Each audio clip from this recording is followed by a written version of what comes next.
자, 오늘 이 말씀을 가지고 육신에 속한 성도와 영에 속한 성도 이렇게 주제를 잡으면서 말씀을 드리겠습니다.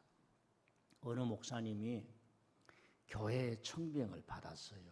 목사님, 저희들이 목사님을 담임 목사님으로 이렇게 내정을 하였기에 청빙에 응해 주시면 감사하겠습니다. 이렇게 이제 편지를 보내서 그 목사님이 너무 기뻤겠지요. 그래서 준비를 하면서 좀 더 목회를 잘해 보려고 그 교회가 어떤 교회인가 이렇게 이제 알아보기를 시작을 했습니다. 근데 그 교회가 생각만큼 쉬운 교회가 아니라는 걸 알게 되었어요. 교회가 상당히 큰데 교회가 나눠진 거예요. 여러 갈래로 나눠진 겁니다. 20명, 30명씩 이렇게 강력하게 나눠서 서로 시기하고 질투한다. 어려운 이야기를 알게 되었습니다. 또 교회가 어려운 만큼 성도들이 얼마나 열심인지 모여서 기도를 하고 뜨겁게 은혜를 사모하는데 전체로 모이는 게 아니라 자기들끼리 모이는. 그런데 이분들은 신앙의 보통 분들이 아니에요. 다 소위 한 가닥씩 하는 분이 방언하지. 어떤 사람 막 치유의 능력이 있다고 막 안수하면서 막 다니지. 그 목사님이 야, 이게 뭔가? 자기 집단을 강화하기 위해서 신앙을 열심인가? 하나님을 위해서 열심을 내는 것인가? 이런 의아한 마음을 갖게 되었습니다. 그리고 그 교회를 보니까 그 교회가 개척한 지가 상당히 됐죠. 상당히 됐는데 그 개척을 하시고 전임자가 떠난 상태였는데 그 얘기를 쭉 들어보니까 다 전임자 핑계를 대는 거예요. 하나님의 종으로 이렇게 수용하는 그런 자세가 아니라 그런 교회 분위기였습니다. 그래서 이런 신앙의 위계 질서나 하나님이 세우신 그 어떤 법칙을 무시하다 보니까 다 자기들 생각이 옳다는 거예요. 아, 신앙이면 이렇게 해야지 하면서 어려워져 있는 모습을 보았습니다. 네, 여러분들이 한번 입장을 바꿔놓고 생각을 해보십시다. 여러분이 목사님이라면 이 교회 성도들에게 가서 청빙에 응해서 지도할 수 있겠습니까? 없겠습니까? 여러분이라면 가겠어요? 안 가겠어요? 저희들이 신학교 다닐 때에 그런 찬송을 많이 부르지요. 아골골짝 빈들에도. 지금도 아골골짝에 가시는 분들이 많습니다. 아골골짝에 계신 분들도 많습니다. 그런데 아골골짝은 내 터가 아니라고 생각하는 사람이 더 많습니다. 저도 마찬가지. 그래서 우리는 신앙을 다시 생각을 해봐야 합니다. 제가 이 얘기를 다른 방향에서 얘기를 해봅니다. 어떤 성도님이 교회를 택해서 신앙생활을 잘하고 싶었어요. 이사를 왔습니다. 그런데 오늘 제가 얘기한 이 교회를 만난 거예요. 아, 교회도 크고 좋고 사람도 많이 모인다 그러고 열심히 신앙생활하자. 한 주, 두 주 참 은혜가 되는 것 같아요. 이제 목사님 매주마다 다르는데 그런데 알고 보니까 세상에 그 안에 가서 보니까 교회가 어려워져 있는 모습을 보게 되었습니다. 여러분이라면 그 교회에 등록을 하고 하나님 아버지 아골골짝 빈들에도 보내주신 분은 하나님이 나를 그동안 신앙으로 키워주신 분이 하나님이시기에 여기서 어찌하든지 내가 이름 없이 빚 없이 열심히 하다 보면 이런 영향력이 저 사람들에게 전파되고 저 사람들도 나를 볼 때 저 사람은 참 멍청할세. 근데 신앙생활하는 것은 진짜로 하네. 사람은 멍청하는 것 같은데 말도 없이 신앙생활은 저렇게 제대로 하네. 우리 교회에 온 지 얼마나 됐다고 저렇게 신앙생활을 열심히 할까? 하나님 그런 소문 들리지 않겠어요? 그런 마음을 갖고 여러분이라면 등록을 하겠습니까? 안 하겠습니까? 이 이야기는 제 개인적인 주관적인 겁니다. 한국교회뿐만이 아니고 반드시 필요한 얘기고, 헛됨을 쫓아가는 그런 이 세속적인 것에 신앙의 어떤 균형을 맞추는 어떤 도전적인 질문이 아닐까 생각합니다. 제가 고린도 교회 이야기를 이렇게 바꿔서 얘기를 한 겁니다. 하나님은 우리에게 거울을 줬어요. 여러분 기도실에 있다고 예배실에도 하나님이 이래라 이런 게 아닙니다. 이래라 이런 걸 신탁이라고 그래요. 기독교는 신탁이 아니에요. 용산에다 집무실 만들어라 도사가 아니라는 말입니다. 용산에서 용난다 이런 도사의 얘기가 아니라 하나님은 구체적으로 고린도 교회가 겪는 그 상황을 그대로 알려주시고 한 종을 통해서 지혜와 해결책과 말씀을 주셔서 그걸 우리의 거울로 보듯이 보고 지혜를 얻고 우리로 하여금 신앙을 성장시키게 하는데, 사실 한국은 무속과 기복신앙이 강했습니다. 그걸 선용하고 이용하는 것은 또 사용하는 것은 저는 괜찮다고 생각합니다. 그래서 하나님의 앞에 오면 기적이 일어나고 질병도 치료하고 부자 되고 다 된다고 그랬습니다. 하나님 복합적으로 경제가 성장을 해야 복합적이 된 거지. 그게 좋은데 그 이후에 어떻게 교회가 가야 할 건가? 성장해야 될 건가? 성숙해야 될 건가? 그거에 좀 더 포커스를 맞췄으면 오늘 우리의 신앙생활도 좀 더 보편적이고 편하고 그러지 않을까 생각을 해봅니다. 자, 우리가 다 알다시피 이 고린도라는 지역은 항구 도시입니다. 여러 사람들이 오가는 거지요. 여러 사람들이. 여러분 알렉산더라는 말 들어보셨지요? 대왕. 3년 동안인가 전쟁을 했을 텐데 대왕이라고 그래요. 왜? 서구 사람들은 전쟁을 해서 큰 땅을 얻거나 그러면 대왕이라고 그래요. 이게 서구의 역사입니다. 제가 나이 들어서 이런 걸 알고 이제 다 지운 거죠. 알렉산더는 전쟁 광이죠. 광. 전쟁 광이란 말입니다. 우리는 서양 역사를 배우기 때문에 알렉산더 대왕. 그래서 여러분 교보문고나 가면은 기업을 어떻게 운영할 것인가, 그 사람들의 생각을 어디서 비워요? 징기스칸의 경영법 이런 걸 가지고 가르치고 노니 사람이 어느 순간에 돈을 벌고 또 저 입장은 목사가 어느 정도 크게 되다 보면 사람을 지배하려고 하는 욕심 이런 식으로 들게 되어 있어요. 이것이 지금 우리 속에 많이 들어와 있기 때문에 예배를 통해서라도 하나씩 점검하는 것이 필요하다 생각합니다. 그런데 이 고린도 교회라고 하는 것은 그 헬라 지역에 있기 때문에 그 그리스 철학이라든가 이런 것이 굉장히 강한 데 아닙니까? 그런데 이상하게 여기는 은사주의가 강했어요. 첫 번째로는 강력하게 분파가 돼요. 바울파, 그리스도파, 베드로파, 아볼파. 이 사람들이 대단한 거지요. 분파가 이루어지려면은 여러분 우리처럼 도토리 같은 사람들은 분파가 되기 어려워. 지도자들끼리 싸우는 겁니다. 그래서 그 밑에 수하들을 내리고 이렇게 되는 거예요. 베드로가 어떤 사람입니까? 아볼로가 어떤 사람입니까? 바울파가 어떤 사람입니까? 이제 없다 보니까 또 하나 붙이고 우리는 이것도 저것도 아니다. 그리스도파, 예수님은 안 계신데. 그래서 교회가 나누어진 거예요.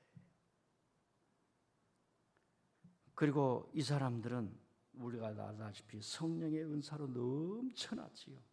예언, 방언 이런 은사들은 우리에게 굉장히 중요합니다. 굉장히 선용을 하는 거죠. 하나님의 역사를 위해서 이 은사를 방편적으로 삼을 수가 있어요. 여러분 은사를 받는다고 그 사람의 영적 상태가 고양되는 게 아니에요. 고양되는 게.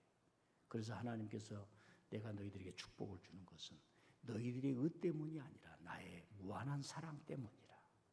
큰 일을 해보라고 하는 사랑 때문이다. 우리가 하나님의 축복을 받고 사랑을 받게 되면 하나님을 위해서 그만큼 선용을 해야 되는 거죠. 사랑해요. 한번 따라해. 사랑합니다. 옆 사람한테 사랑합니다. 예. 영분별의 은사. 모임에 뜨거워. 여러분 성령 운동을 하는 사람들 치고는 자기 감정을 고조시켜야 돼. 자기 감정을 강력하게 고조시킬 때에 이게 뛰어난 재능이 나온 게 이제 예술계, 체육계, 특히 이제 무속적인 거, 우리 목회자들도 마치 영적인 거, 이 신앙적인 것에 있어요. 근데 사람이라고 하는 게 자기 감정만 영적으로 고양시킨다고 되는 게 아니죠. 현실이 있잖아요.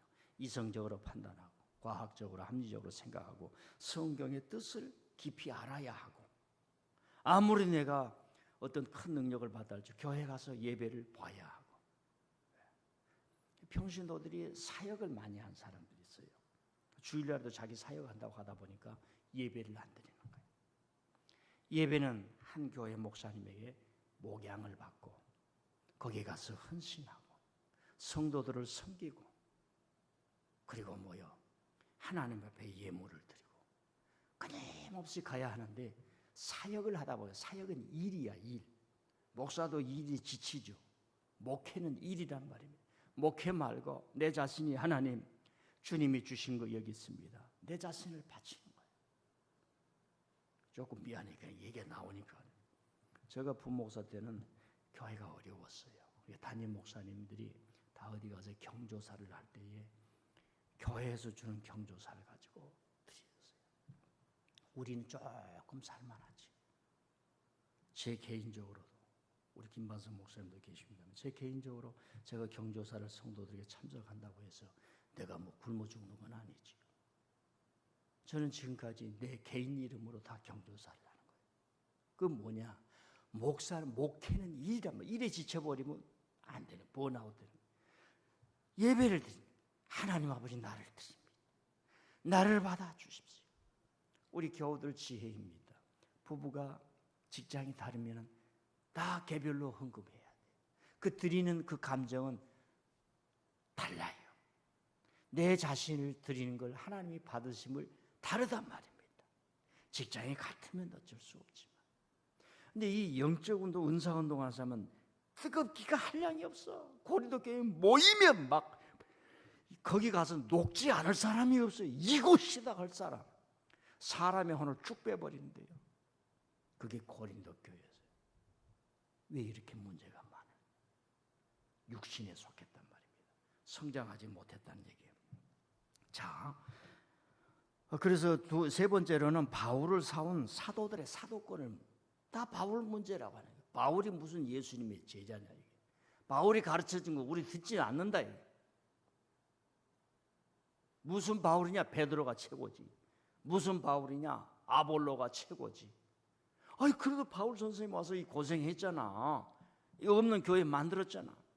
우리가 그때 말이야 사례도 안 주니까 시장에 가서 천막 만들다가 브리스길라와 아굴라라 해서 우리 교회 만들었잖아. 이런 어려움이 있어요. 바울 사도의 사도권을 무시하는 거예요.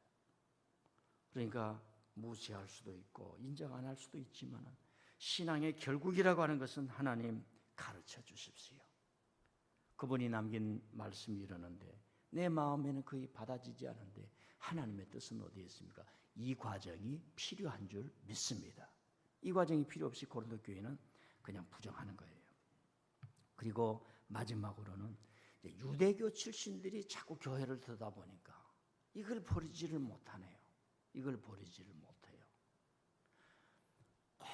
뭡니까? 유대교적으로 믿어야 된다, 먹는 것도 해야 된다. 거기에 이제 뭐 세례라든가 이런 정결, 목욕이라든가 뭐 여러 가지가 있어요. 유대교들이 가지고 그대로 해야 된다.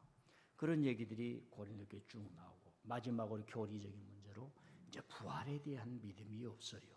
우리는 부활을 배웠기 때문에 한달 학습된 지식 이게 굉장히 중요합니다. 여러분 부활을 저를 어떻게 알아요? 몰라요. 저도 부활 모릅니다. 근데 성경을 통해서 배워서 학습되었다 이 말이에요. 학습되지 않으면 안 돼요. 대한민국이 해방 이후에 어떻게 와서 지금 우리가 어떻게 나가야 된다. 이걸 학습되어서 알아야 투표를 제대로 하는데 학습된 지식이 전무하니까 대한민국을 몰라요. 그러니까 팬덤에 의해서 내 찍고 싶은 사람 찍어버리는 거예요. 그러니까 만날 신문에 빨간 옷을 입었냐 하얀 백을 들었냐 이 얘기가 나오는 거예요. 고린도 교인들이 들어왔을 때 교인들이 와서 지도를 받으면서 그리스도로 나아가고 더 나은 것으로 나가야 되는데 자꾸 과거를 바라보는 거예요. 저는 교회는요, 지금까지 인류 문명과 함께 제가 생각한 거예요. 인류 문명을 지탱하고 있는 게 뭐냐? 교육이에요. 국가가 강제로 세금을 걷어서 국가의 인력 미래를 만들기 위해서 이렇게 학제를 많이 만들고 교육부 장관이 그렇게 어려운 거예요. 그렇게 어렵습니다. 고치려고도 안 되는 거예요. 그래도 교회가 뭐냐? 특히 기독교는 교육이 중요해요. 예배, 교육, 선교, 친교, 봉사 아닙니까? 불교는 교육이 없어요. 네 알아서 하라. 그러니까 중구난방이에요. 이게. 또 불교는 당신이 불교인입니까 아닙니까? 확인도 안 하지요. 그래서 교회에서 신앙을 가르치고 즐겁게 가르친다. 시험 보기 위해서 가르치는 게 아니라 훈련과 교육이 대단히 중요하다. 아멘. 그래서 저와 여러분은 교회 생활은 훈련과 교육에 참여하는 게 굉장히 중요하다 말입니다. 그래서 이 바울 사도가 육신에 속하다는 거 한번 읽어보십시다. 한번 3장 1절 3장 1절 시작. 형제들아 내가 신령한 자들을 대함과 같이 내게 말할 수 없어서 육신에 속한 자 곧 그리스도 안에서 어린아이들을 대함과 같이 하노라. 신령한 자란 것은 성숙했단 말이에요. 성숙했다. 사람의 인격이 성숙하고 그 생각이 성숙하고 지식이 성숙하고 신앙에 성숙했다 이 말입니다. 그런데 육신에 속한 자 아직도 어린아이들과 같이 대한다.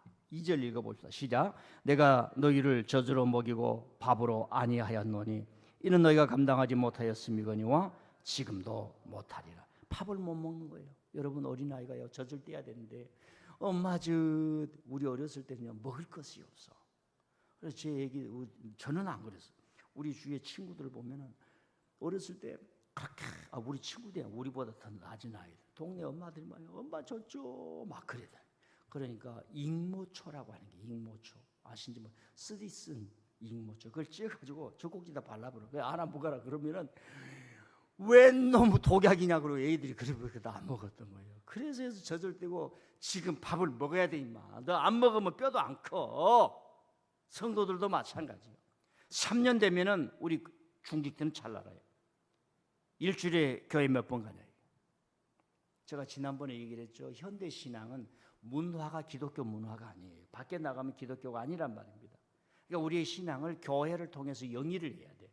교회의 이 목회 계획에 따라가면서 삶을 살아야 우리의 인식과 생각과 문화와 피부와 모든 피와 살이 어떤 의식의 어떤 구조들이 기독교화되고 신앙화되고 은혜화되는 줄 믿습니다. 이게 안 되면 은혜 받다가 저녁에 술 한잔 먹다가 또 그러면 어떻게 해야 되는 말이에요. 그래서 일주일에 교회 몇 번 나가십니까? 성경 공부하십니까? 헌금 몇 번 하십니까? 전도 몇 번 하십니까? 네. 이걸 딱 물어봐야 된단 말이에요. 우리 중직들. 나는 몇 번 합니다. 딱 이렇게 얘기가 있어야 돼. 성숙된 모습. 이제 육이라는 말은 자기 욕망, 인간의 욕망. 육신이란 말은 예수를 믿는데 아직 어린아이와 같다라고 하는 말입니다. 자, 히브리서 5장 13절 14절도 한번 보시죠. 히브리서 13장. 저희 우리 올려주세요. 저 봅니다. 시작. 이는 젖을 먹는 자마다 어린아이니 의의 말씀을 경험하지 못한 자나요.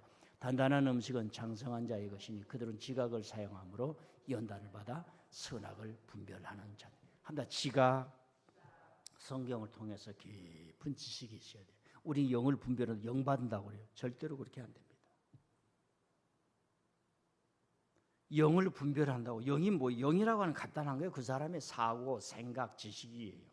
영성이 뭐냐? 간단히 한번 합시다. 신학이다. 예. 어떤 건강한 신학을 우리가 추구하면서 그 신학의 내용을 성경적으로 이해를 해서 발현을 하느냐. 이게 영성이에요. 영성이 어려운 거 아닙니다. 올바른 신학이 돼야 돼. 그러니까 젖을 먹는 자가 있고 단단한 음식을 먹는 사람이 있는데 신앙은 누가 간섭하는 사람이 없습니다. 대체적으로 자율적이에요. 그러다 보니까 밥을 못 먹어요. 단단한 음식을 못 먹습니다. 강력하게 훈련을 받아야죠. 그러면서 히브리서도 그러는 거예요. 이제 밥 좀 먹자. 밥 좀 먹어. 밥 좀 먹고 살자. 예, 지금 밥 못 먹는 사람 어디 있어요? 또 다시 한번 6장 2절 한번 보십시다. 6장 2절 시작. 세리들과 안수와 부훈자의 부활과 영원한 심판에 관한 교훈의 틀을 다시 닦지 말고 완전한 대로 나아가자. 저걸 알려면은 예수님이 오시기 전 200년 전, 300년 전 그때의 헬라 문화 안티오쿠스라고 하는 사람들이 어떻게 유대인을 박해했는지, 그때 이루어졌던 안수, 세례, 부활. 우리는 부활이 예수님 때부터 이루어진 줄 알지만 그 사고는 그때부터 예수님이 오시기 한 200년 안티오쿠스 때 너무 사람들을 죽여버리는 거예요. 유대교를 말살 정책을 여기서 율법을 지킨 사람 아예 죽인 거예요. 그 사람들의 생각이 하나님께 묻고 구약을 통해서 생각하는. 그럼 뭐 이렇게 율법을 지키고 하나님 믿어 죽은 사람은 어떻게 되냐?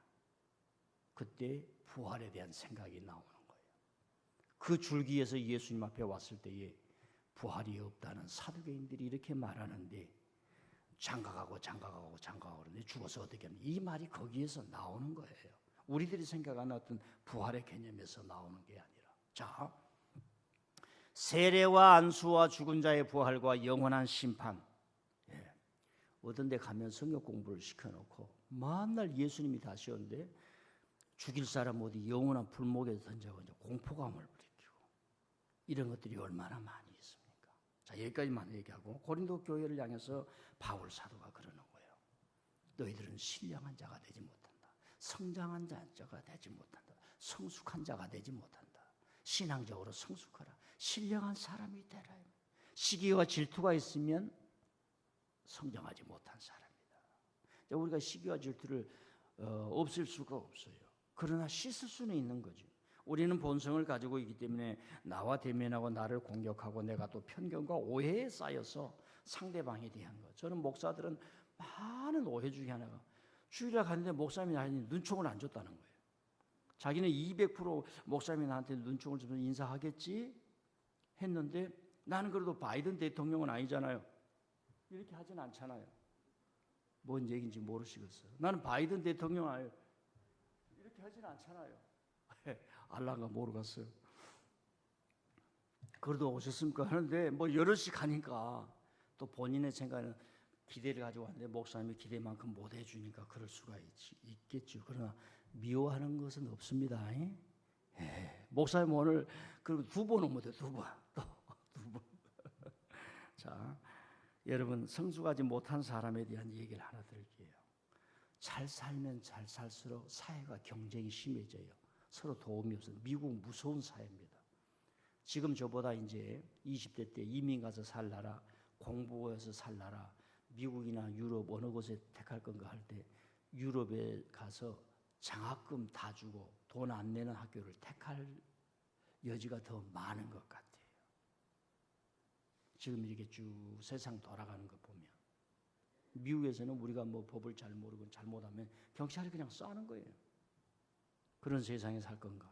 학비도 다 국가에서 외국인이지만 다 주고 만일에 대한민국의 앞날을 위해서는 외국하고 교류를 잘해야 되고 앞으로 50년, 100년 이후에 인재를 키워야 되는 세계의 인재, 코리아의 어떤 정책과 교류할 수 인재를 키우기 위해서 자녀들을 데려와서 대학에서 장학금을 주자. 그러면 여러분 투표할 때 찬성하겠어요? 반대하겠어요? 당연히 반대할 겁니다. 왜? 아니 너희들이 세금을 냈냐? 뭘 했냐? 이런 사고가 우리에게 99.9%로 잠겨져 있습니다. 옛날에는 그러질 않았어요. 덜 살수록 경쟁력이 없는데 살수록 경쟁이 많아. 근데 어떤 아이가 학생들 공부를 안 하는 거야. 공부를 안 하다 보면 공부 안 하들끼리 친구들끼리 놀지요. 공부를 안 하니까 어떤 힘이 없어, 성취감이 없어. 공부를 저녁 내내 했는데 오늘은 50점, 다음엔 60점. 됐네. 열심히 해보니 자아 성취감이 있어요. 기도는 오늘 해보니까 즐겁네. 가서 통성 기도 해보니까 즐겁네. 가서 짝 기도 해보니까 즐겁네. 이 기쁨이 있어야 되는데 한 번도 안 나오니까 신앙의 체험이 안 되는 거예요. 그러니까 이 아이들끼리 모여서 경험이 없으니까 경험되는 건 뭐예요? 술을 먹어요, 담배 먹어요. 그 중에 또 뭐예요? 여자애들은 남자애들을 사귀고 남자애들은 여자애들을 사귀는 걸 제일 잘해요. 왜? 그쪽으로만 계속 모으니까 오늘은 누구를 만날까 하다 보니까 그래서 딱 만났네. 만나가지고 20살이 되자마자 아버지 어머니 장가 보내주고 시집 가려합니다. 결혼시켜주세요. 그래 잘 살겠냐? 잘 삽니다. 그런데 결혼을 시켰어요. 결혼시키면 애가 나오죠. 그러니까 자기 살림을 처음에 열심히 해보려고. 그게 됩니까? 사회라고 하는 것은 얼마나 무서운 거냐면 정글 사회이기 때문에 준비되지 않아서 나온 사람들은 도태시키는 것이 이 사회란 말입니다. 그러니까 집 얻어야지, 자동차 사야지, 애기 분유 먹여야지, 학교 보내야지, 유치원 보내 돈이 어디 있어요? 어머니에게 가서 돈 벌리는 거예요. 아버지한테 돈 빌리는 거예요. 그런데 이거 한 번은 해줄 수 있어요. 이거 어떻게 합니까? 왜 그래요? 성숙하지 못한 사람, 준비하지 못한 사람. 이건 교인에게도 속한 것이고 목회자에게도 속한 것이에요. 이 사회라고 하는 게 얼마나 냉정하냐면은 준비하지 못하고 성장하지 못하고 성숙하지 못해서 현장에 가면은 팍팍 쓰러지는 거죠. 팍팍 쓰러지는 거예요. 그런 의미가 있습니다. 고린도 교인들아 한 도시에서 수많은 돈을 가지고 알렉산더 대왕이 위해 문화가 교류하면서 수많은 사람들이 막 밀려오면서 교회로 밀려온다 할지라도 성장하지 못하고 성숙하지 못하면 무슨 소용이 있겠느냐 하면서 바울 사도가 3차 전도 여행할 때 에베소에서 고린도 교회를 향해서 씁니다. 그리고 고린도 교회의 이 모습을 보고 3차 전도 여행하기 전에 이 고린도 지역에서 로마에 편지를 보내요. 그래서 성령의 은사 얘기를 할 때는 고린도 교회에 있는 이야기를 하나도 안 합니다. 예언이며 방언이며 하나도 안 해요. 그래서 집에 가서 꼭 로마서 12장을 읽어보면 하나님의 은사는 돕는 은사예요. 나는 그때 당시 사도의 가슴이 찢어졌다고 생각해요. 영적인 은사가 이렇게 귀한 거예요. 그러니까 제가 왜 이런 얘기를 하면은 이제 신앙이 어떤 우리가 그 속에 환상에 혹 몰입이 될 수 있지만 균형을 차려. 성경에서 왜 이런 얘기가 나오지? 왜 그 로마서에 바울 사도가 고린도 교회와 같은 명분별이나 예언이나 방언이나 뭐 방언 통변함이나 각종 성령이 나타나는 외적인 은사, 개인들이 소유했다고 하는 그런 걸로 인해서 나아가는 그 에너지 같은 그런 은사를 로마서 교회는 하나도 안 하는 거예요. 그 바울 사도 깨닫는 거죠. 하나님의 강력한 은사로 인해서 이루어야 될 공동체는 뭐예요? 화합하고 하나님의 질서가 생기고 그 진실을 놔두는 것이다. 자, 결론을 맺습니다. 고린도 교회는 이런 장점을 가졌지만은 육신에 속한 자란 거예요. 성장하지 못했다는 거예요. 성숙하지 못했다는 거예요. 저와 여러분이 다른 교회에서 그런 걸 경험했지 않습니까? 3년을 다녔는데도 기도에 한번 안 참석해. 답답하지 않습니까? 교회를 가서 주일마다 3년 동안 목사님의 말씀을 듣는데 그 목사님 멍충이가 아니잖아요. 그래도 뭔가 성경을 좀 알고 강력하게 증거를 하는데 말씀이 안 하는 거예요. 성장하지를 못해. 그 자기 중심이 되기 때문에 육신에 속한 자라 이런 얘기입니다. 그러나 성숙한 사람은 뭐예요? 바람 위에 연이 달리듯이 마라톤을 하는 사람이 땀을 뻘뻘 흘리는데 러너스 하이라고 그러죠. 그 고통 중에 제가 마라톤 하는 사람 읽어보니까 내가 마라톤을 하는 게 아니라 마라톤이 나를 하게 한다. 이 정신을 케냐의 마라톤 산골리에서 훈련시키는 맨발로 하는, 그래서 전 세계 올림픽에 마라톤을 케냐 선수들이 잡고, 내가 마라톤을 한 게 아니라 마라톤이 나를 하는 러너스 하이. 성숙해야만 이지요. 새벽기도 토요일 날도 나오는 것은 고단한 몸을 일으켜서 나오려고 하면 고단하지만 나오면서 오는 러너스 하이, 스피리추얼스 하이, 어떤 영적인 기쁨이 있는 줄 믿습니다. 우리 한국교회 또 우리 성도들에게 말하는 거예요. 이제는 여러분들이 자족할 줄 알고 하나님의 말씀으로서 깊이 들어가고 하나님의 성숙한 성도로 행복한 삶을 이룰 수 있기를 바랍니다.